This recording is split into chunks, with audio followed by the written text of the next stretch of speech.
So, Sarah, and let's dive into the magic part of the conversation. When you were 11 or 16, whichever age group you want to associate with for that story, what did you enjoy creating so much that time just disappeared for you? I've always enjoyed creating. When I was a young girl at the age of 11, I used to be a dancer. And to me, choreography has roots in storytelling because you're essentially telling a story with your body. And that's where I was in my mindset. And I remember my grandma, speaking of magic, would always say, Sarah, there's magic in believing. Welcome to Magic Academy Pod. Today with us is Sarah Hill, the founder and CEO of Healium, a helium technology, a technology that heals us and help us to overcome the stress pandemic. So great to have you, Sarah. Thank you. It's great to be here. Delighted to share. Wonderful. Your story has appeared across major media, and a lot of your research actually done with very credible resource places and national health center. So if you were to introduce yourself in a brand new way that nobody has heard about across all the media outlets, how would you introduce you as of 2024? In my heart, I'm a storyteller. I am the CEO of a technology company called Healium, but I'm a storyteller. I tell stories with unique biometric inputs like your brain patterns, your heart rate, aroma, and using tech enabled storytelling. That's beautiful. Tech enabled storytelling.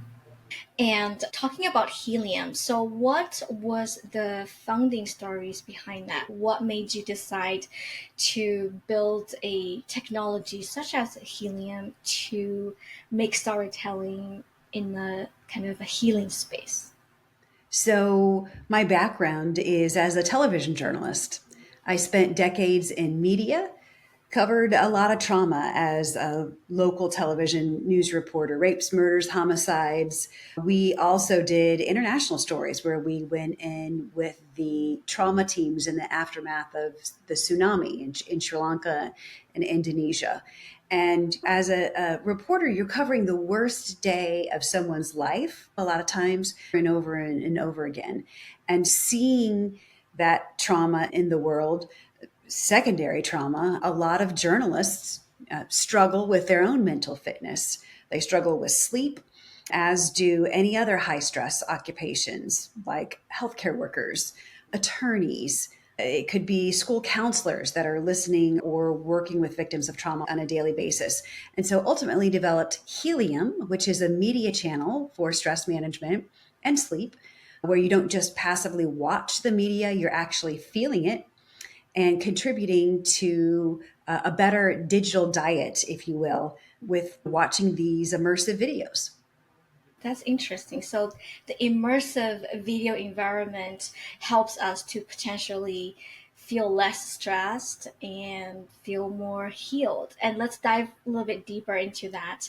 Based on the research that you've worked with, what was the underlying mechanism that's at play when, say, we watch like an immersive video and all of a sudden we're able to feel less stress? And yeah, so we're just very curious.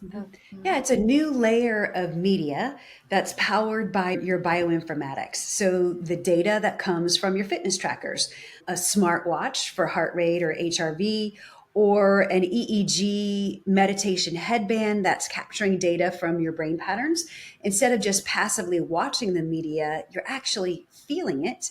And your biometric data is changing the environment and it's becoming reactive to you.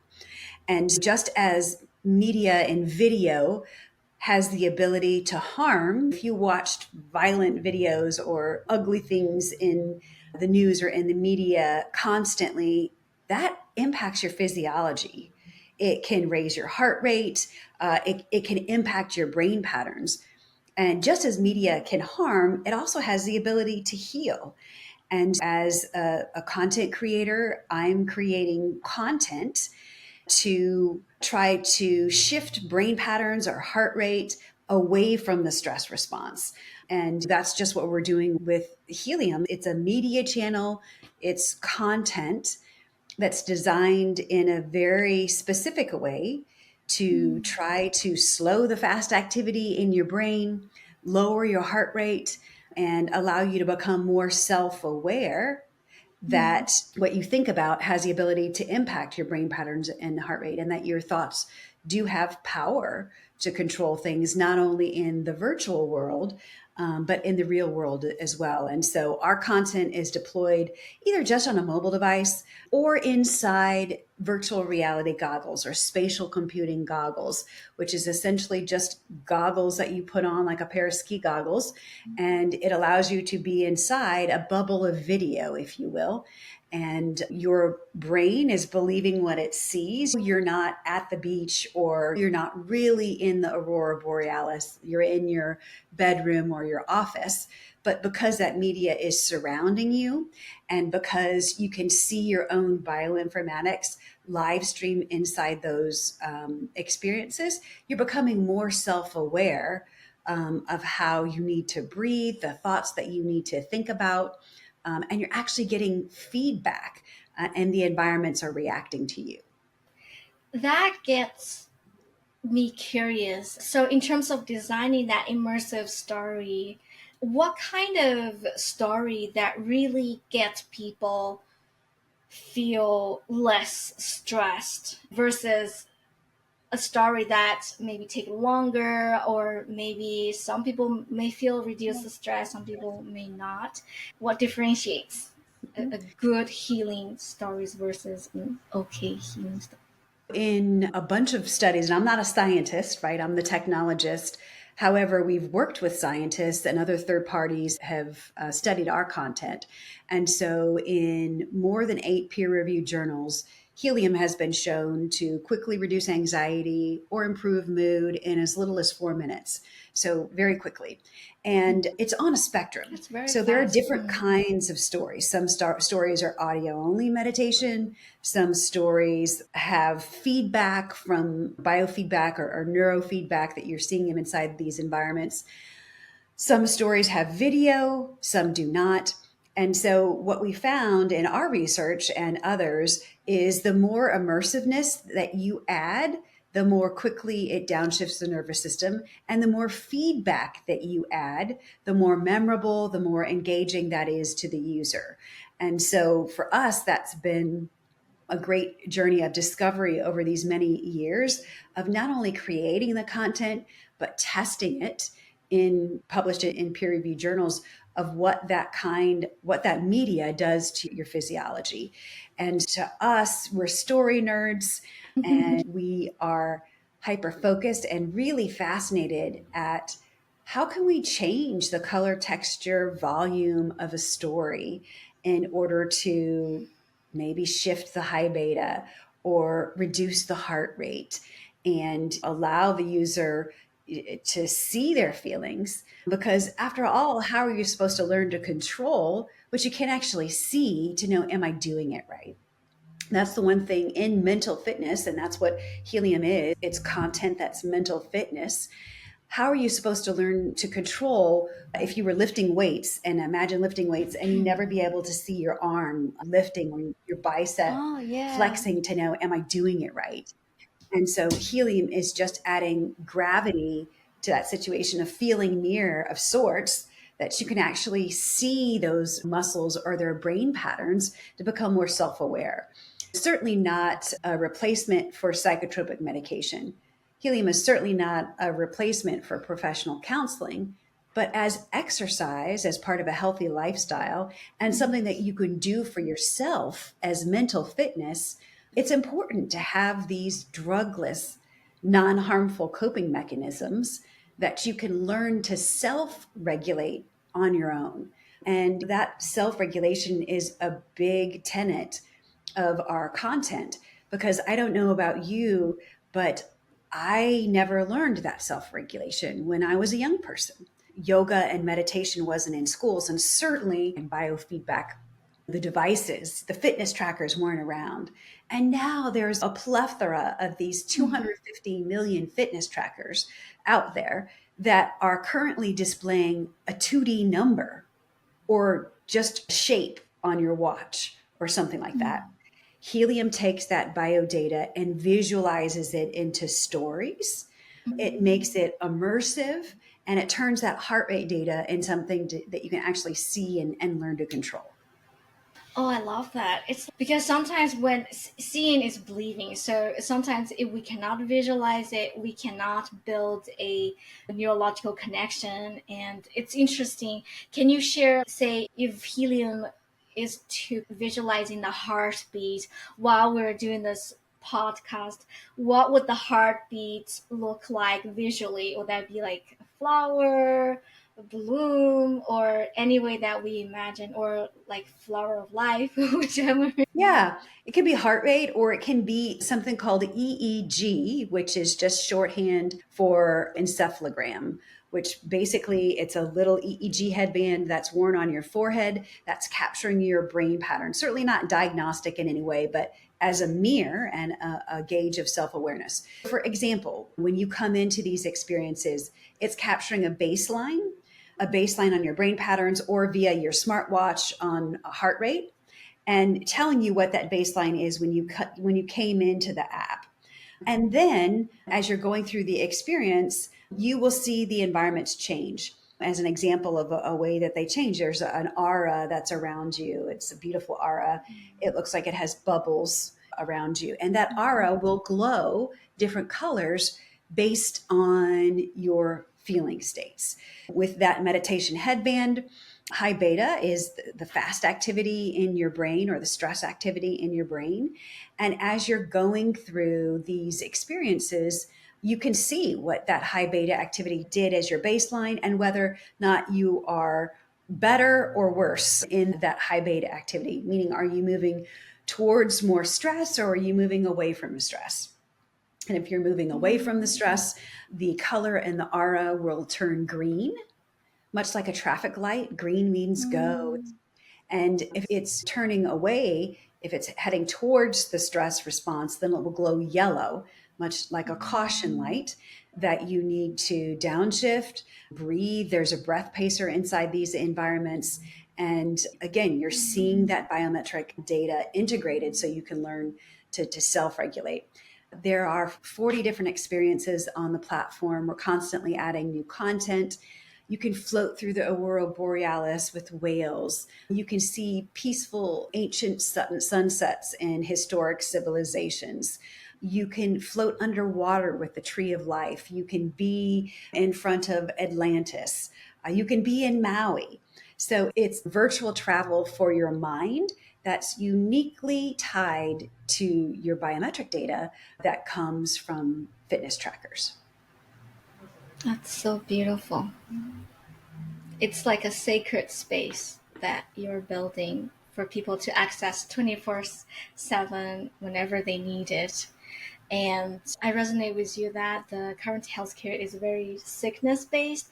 However, as normal folks, we need to take responsibility of our own health, especially mental health, to just to exercise that mental fitness muscle. And the visualization is one of the major key. And even coming from the learning science background, and when we deliver information, the our processing center usually prioritize visual information than the other one. So visual is one of the primary sensors that we have. So that's great. Yeah. Yeah, and then you also. I love how you phrase that because yes, the brain believes what it sees and we're just providing it with beautiful picturesque landscapes because sometimes people don't have the ability to go to someplace beautiful in their mind.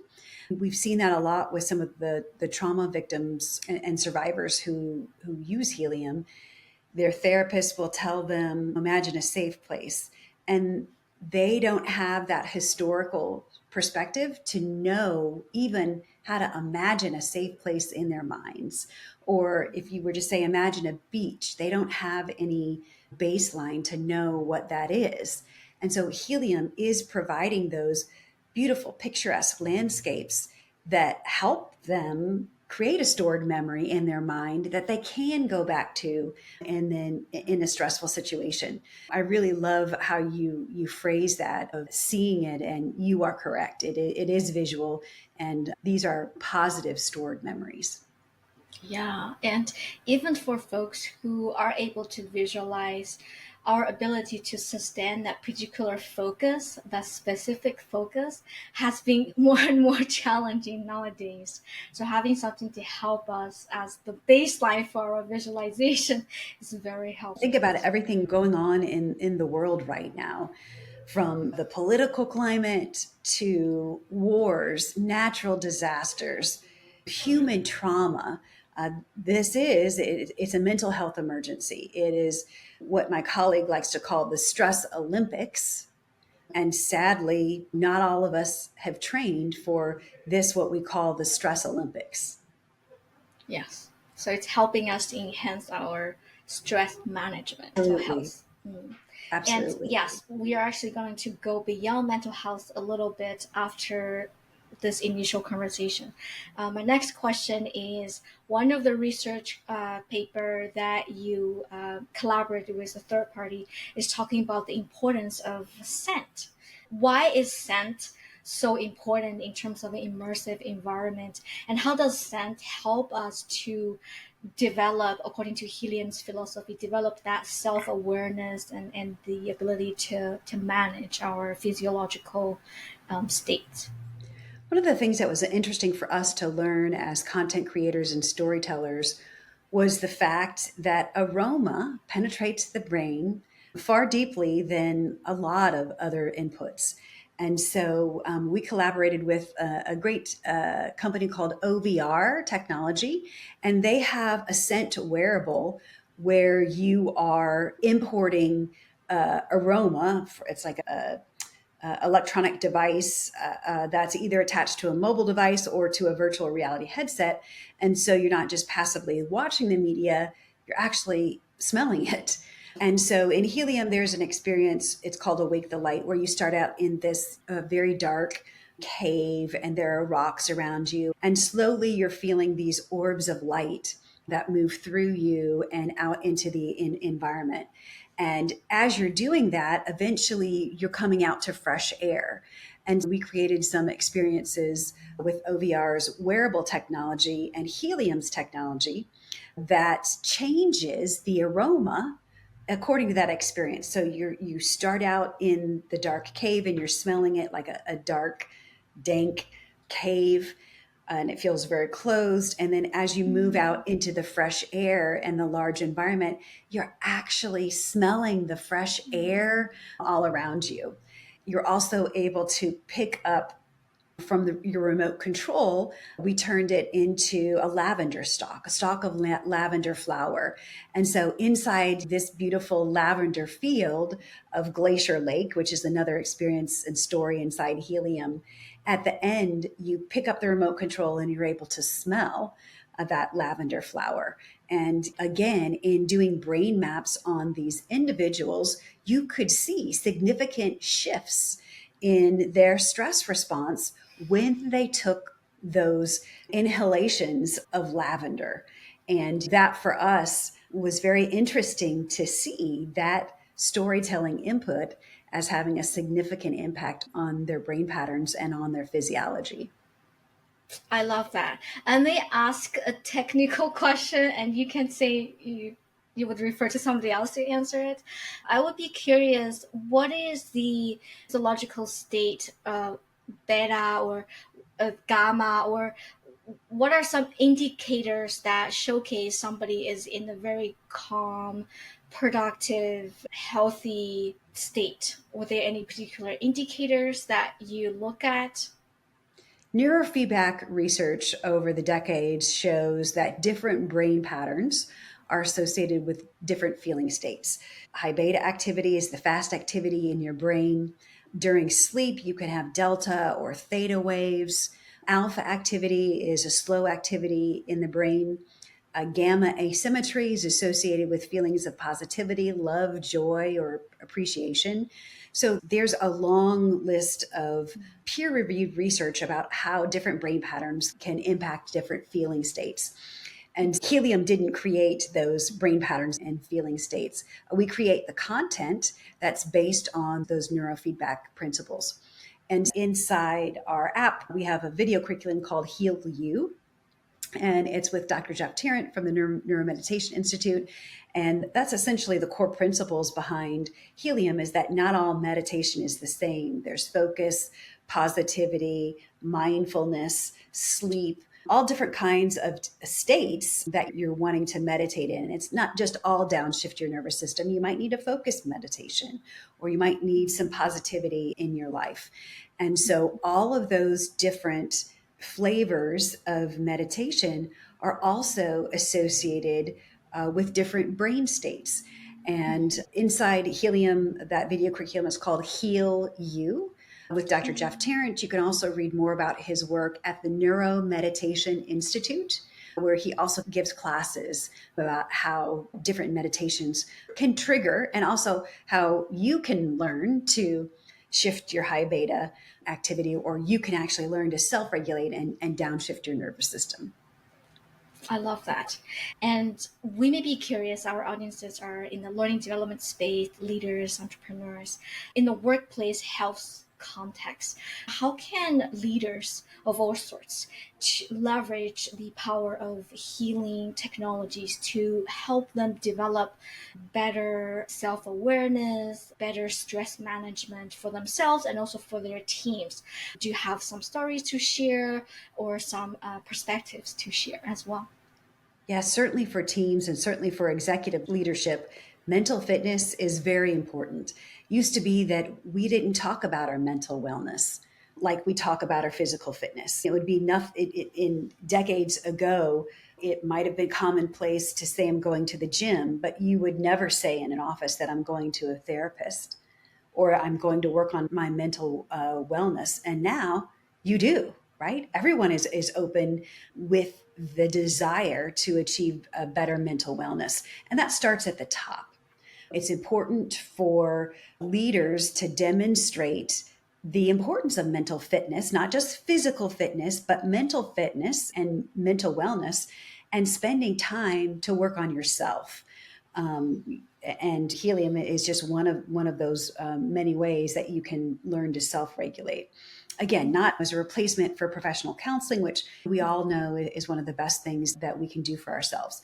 You can have mental fitness challenges, much as in the old days of a pedometer, right, where you were tracking your steps. You can also do that with Helium as well, because you're capturing quantitative data and it's a data driven platform. You're able to compete with different teams to see how many helium points or helium experience points that you get. It adds numbers and gravity to something that historically hasn't been able to physically measure. You can physically measure your physical fitness. How many miles did you do? How many minutes did you go? How many calories did you burn? Helium is akin to that. We've gamified the experience with content, with self regulation, and then also with quantitative data that, as executive leaders, they can see exactly how did my team's brain patterns or heart rate shift over that time that we were using it. So it certainly takes the stigma out of mental wellness and is something that makes it fun, right? This is fun. Who does not want to float through the aurora borealis with humpback whales? These are fun experiences that, again, can teach you how to learn to self-regulate in a way that, injects a bit of talkability about mental fitness in, this stress Olympics that we're all living in, that not all of us have trained for. And do you have some particular stories, like impact stories to share? Maybe I know veterans are one of the audiences, leaders in army or all sorts of high stress environment. Can you share some stories. I'm just so curious Yeah, to and hear these them. essentially, we all in these high stress and high pressure environments, we're worker athletes, right? And the more that we can better our mental fitness, the more that can improve our own human performance and reduce the likelihood of errors. For instance, and we have a lot of stories on our blog and also in our science section at tryhelium.com/science. One of them was with 100 frontline healthcare workers during the height of COVID. Talk about high pressure. They're surrounded by trauma every single day. Many of them were isolated from their families, and they were using helium in the height of that trauma to instantly escape their current reality and provide them some virtual peace. And that particular study was published and showed significant reductions in anxiety and mood improvement very quickly in as little as 4 minutes. And Mm. again, this is not a drug, it is media, and it's a coping mechanism that's easy to use, that it's portable. So for us, that was fascinating to see how nurses and high pressure occupations are using it. And as far as veterans with post traumatic stress, obviously we're losing our veterans at a rate of 20 a day to suicide. And there's important work that's being done inside veterans hospitals all across the nation. And a program called VA Immersive has really picked up that torch and raised a lot of awareness among these VA hospitals that, hey, there is a mental health emergency. This is a drugless tool that can quickly help. It's portable, it's affordable, it's accessible. And they've now rolled out virtual reality goggles to all 50 states with these VA hospitals and veterans homes. So our product serves a lot of veterans in a lot of VA hospitals around the nation. And one of them, his name was Mr. Sinclair. Mr. Sinclair lived in rural Missouri, and he was able to see his memorials inside virtual reality in Washington, D.C. He was able to reduce his stress. And these are very timely experiences, specifically for individuals who are experiencing end of life times. And what we found in a lot of these experiences is that they would pass away shortly thereafter. And the ability to be able to allow them to virtually visit maybe their World War II memorial, their Vietnam memorial before they pass is a very important private memory for them and also for their family, in providing them comfort that maybe they didn't get the opportunity to see that memorial in person as part of programs, great programs called Honor Flight, which flies veterans on real flights to see their memorials in Washington, D.C. But sadly, there are more than 40,000 veterans currently on a waiting list for honor flights, and there aren't enough flights to get them to DC. So this is one alternative for those individuals who aren't able to physically travel there, or their bodies won't allow them to go. We have tons of stories. Helium is used with victims of gender-based violence in Iraq. There is a great humanitarian aid organization called Norwegian Church Aid, which is really doing innovative work to provide new coping mechanisms for these survivors and providing them with those stored memories, those positive stored memories that they can go back to in stressful situations.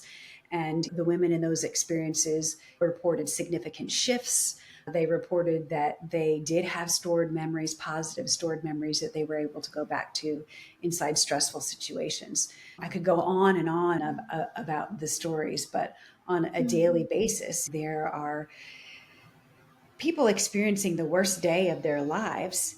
And this is a way that they can instantly escape, teach themselves something about themselves that maybe they didn't know, about how to breathe or how to self-regulate their heart rate or even their own brain patterns. I know when I was a youngster, I didn't even know that my brain had electricity, much less that you have the ability to learn to shift those brain patterns and heart rate. Nobody told me that. There was physical fitness, right, in schools, Mm. A lot but of us don't know. yeah, but not a lot. I didn't learn that till I was an adult. that you could actually shift brain patterns and heart rate away from a stress response. It was very valuable for me, and that's why I formed the company. Yeah, and just imagine like in a typical work situation, whether it's a startup or it's an organization, there's a lot of high stress moments. Maybe it's not life or death, but maybe it's just, are we on time delivering a product? There's a conflict within the teams. Can we resolve that? And then the manager has trying to kind of balance, or the leaders trying to motivate, and however there's a high stress kind of energy over there. And then if everybody is able to be aware of that physiological state and be able to quickly, as short as 4 minutes, like, let me take a 4 minute break, and then just put themselves in that like calm state, and then re-entering into the conversation, whatever that was, and shift, like you mentioned, shift that energy, shift their mental state, and then there could be a golden opportunity for a new solution, for a new dynamic, for a new opportunity, for an enhanced trust and collaboration. So such a beautiful can't Yeah, believe and it's 4 minutes. It's amazing. I love the way you put that, because there's so much conflict in the world, right? And there really is. And anytime you can like notch down the level of stress or inject a bit of brevity or interrupt a bad moment or negative moment in a room, that has value in mending broken relationships. It has value in boosting trust, increasing positive interactions. And think about, for the executive leaders that are listening and watching your podcast, that value of ability to improve that human performance. And all of that comes with doing some small things for yourself, not just helium, but positive diet, healthy relationships. And stress is ugly, right? And it can manifest itself in some ugly ways. And at least for myself, my stress manifested as an inability to sleep as a news reporter. And when you're not sleeping, your mind is not resetting. It can have very negative impacts on your physiology. And yeah, mental wellness is no longer a luxury. It's an important tool in your toolkit for human performance, for your employees, and also for yourself as a leader. And it's important for leaders to model that behavior, that your leaders, I would hope that they model physical fitness, that your employees see you leaving the office at, regular times of the day to go work out your body or your mind, either way, and let them know that, hey, I am leaving now, and that's okay that I'm going to leave to do something for myself. I think that's really important. And we see that more and more with executive leadership in physical fitness and going to the gym. The same should be said for that mental wellness as well. Mental fitness. That's beautiful.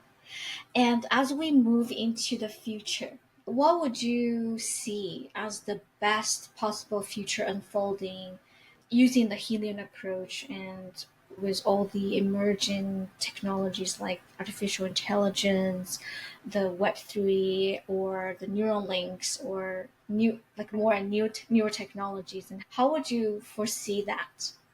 What's the picture in your mind? Picture in my mind would be dreaming of a day at every gym.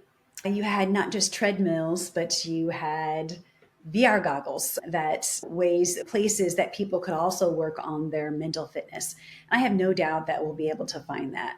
I also have no doubt that we'll be able to find someday these drugless tools inside Walgreens, inside CVS, or your local pharmacy, that just as you can go and get a Band-Aid for your knee, you too can go get something for your mind, and to get your mind on the right track. Sequestering mental wellness behind places that are not accessible, or solely in the hospital, or even solely in a therapist's office. We need to be putting these tools in the hands of places where they're more readily accessible, because not everyone is willing to raise their hand and say, I want to talk to a therapist. Not everyone is there on that trajectory, even though we know it's one of the best things that we can do for ourselves. So I dream of a day when you're seeing physical fitness and importance right with mental fitness, and that it's okay to leave the office, to have mental health day, and to find ways to downshift in as a positive coping mechanism. Amazing.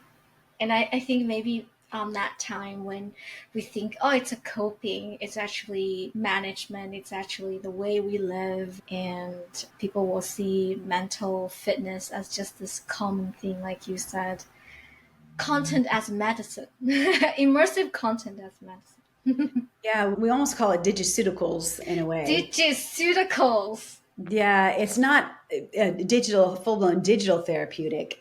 It's not meant to be prescribed by a doctor in a hospital, but it's things that you can use in your home, on your phone, on your virtual reality goggles to learn to self regulate. You had also asked about AI and Neuralink and all of these really exciting new frontiers, which is exciting, but also the need for guardrails around it. We Yes. deal with biometric data inside our company, which is a very sensitive data set.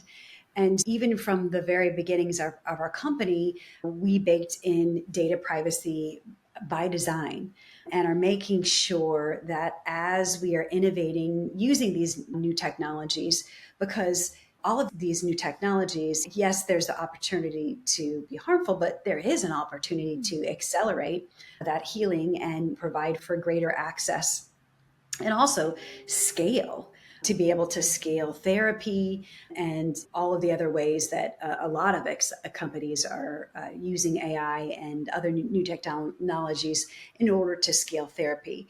But from the very beginning, the way we innovate is right alongside data protection.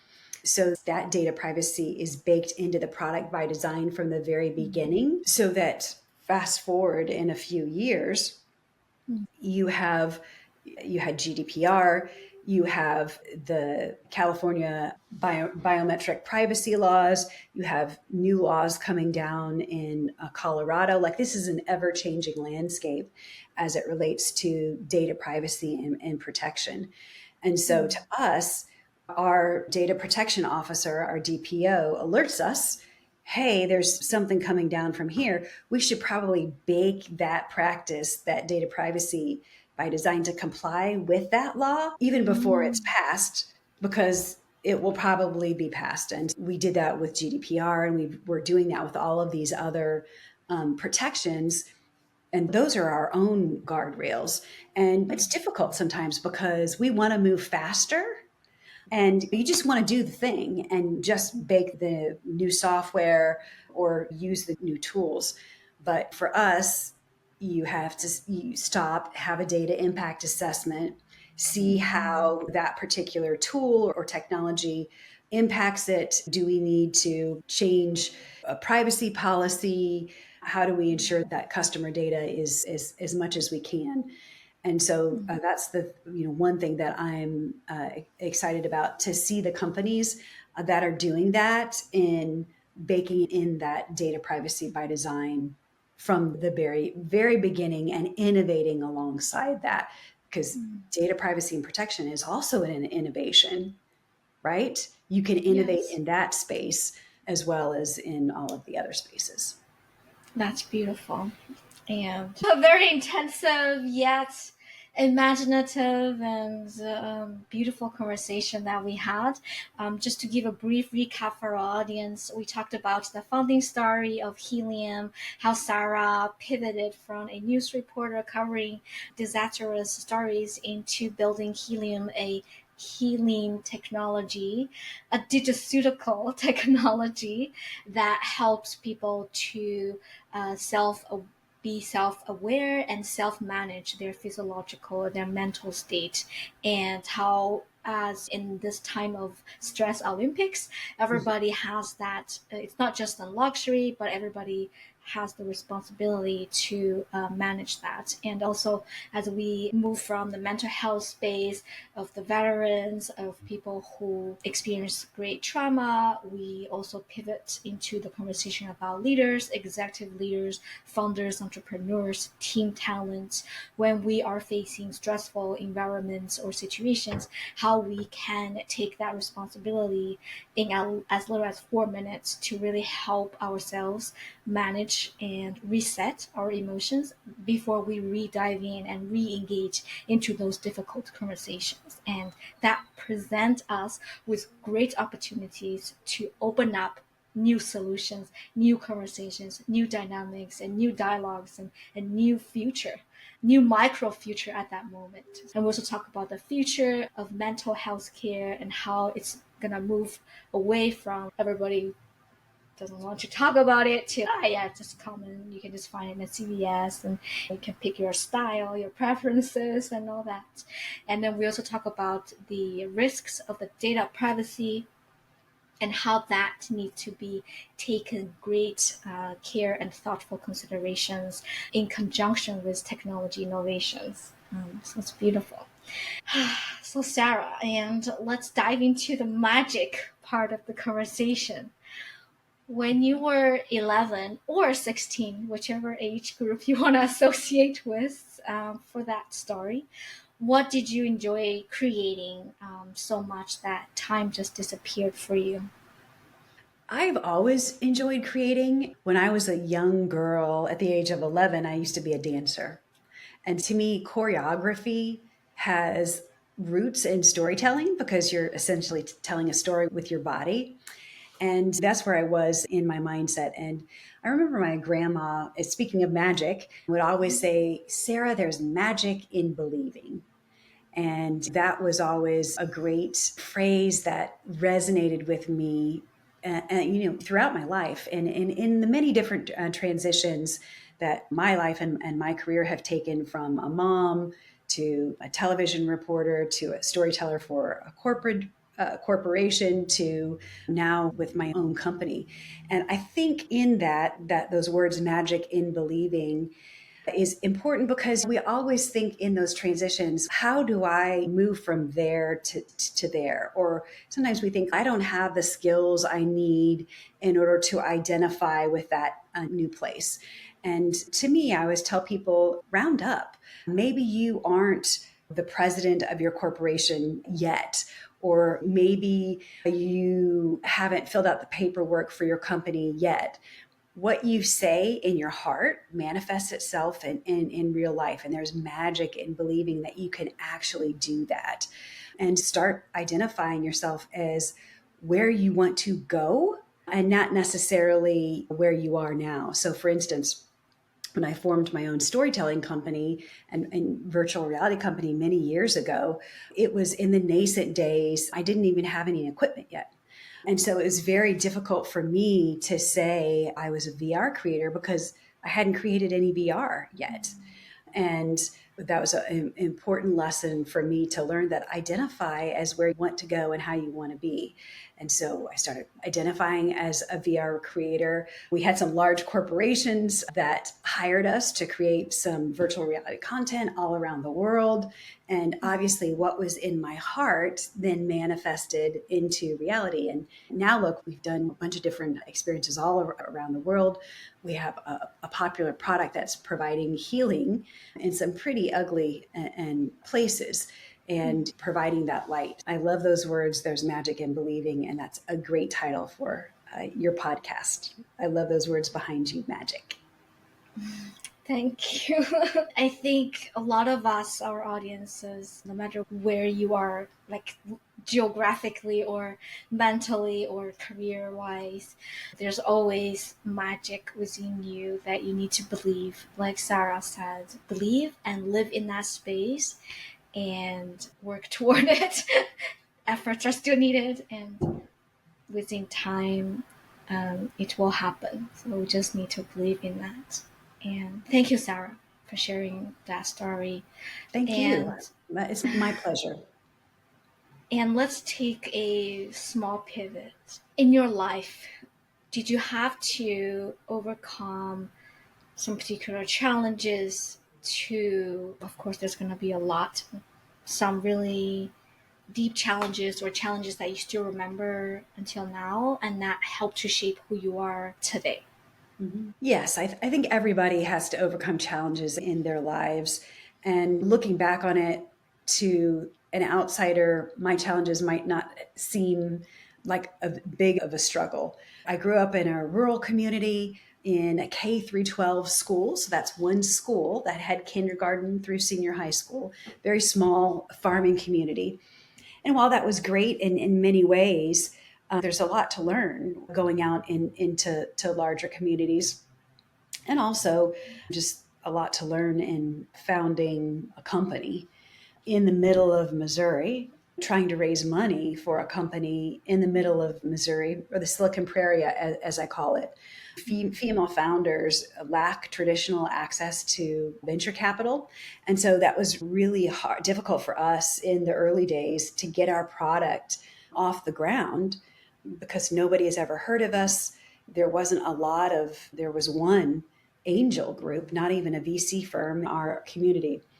That's been a struggle. And obviously, as founders, all founders, you get a lot of no's, thousands of no's, not just about investment, but about your product. And so for us, it was really important that we develop a culture around how you deal with that negativity and how you deal with a coping mechanism. Because if you think of the hundreds or thousands of times that you've been told no, either about your product or something like that, it might seem like a lot, but thinking of it as 50 times that you're punched in the gut, and then you have to get up and continue to operate after that negativity, it's tough. And you learn to surround yourself with people who can help you properly place that grief and celebrate no's. In our company, we now celebrate the no's. No's are data. They are fertilizer. It might stink at the time. You put it all over you, you embrace it, and you learn from it. And that data will one day lead you to a yes. And all of those no's are sweeter, right? Because you knew what it took to get to that yes. That's beautiful. I think your story does not only resonate with people who try to get funding, for leaders who wanted to put forth a particular initiative. There's going to be a lot of no's because change is hard, change is difficult. And whenever there's a change, whether you're working with a system or working with a group of people, you're going to have a lot of tough moments, no's. And celebrating the no's is actually very liberating. Like you said, it's a data point and it's helping us. Okay, great. All right, the other way. Yeah.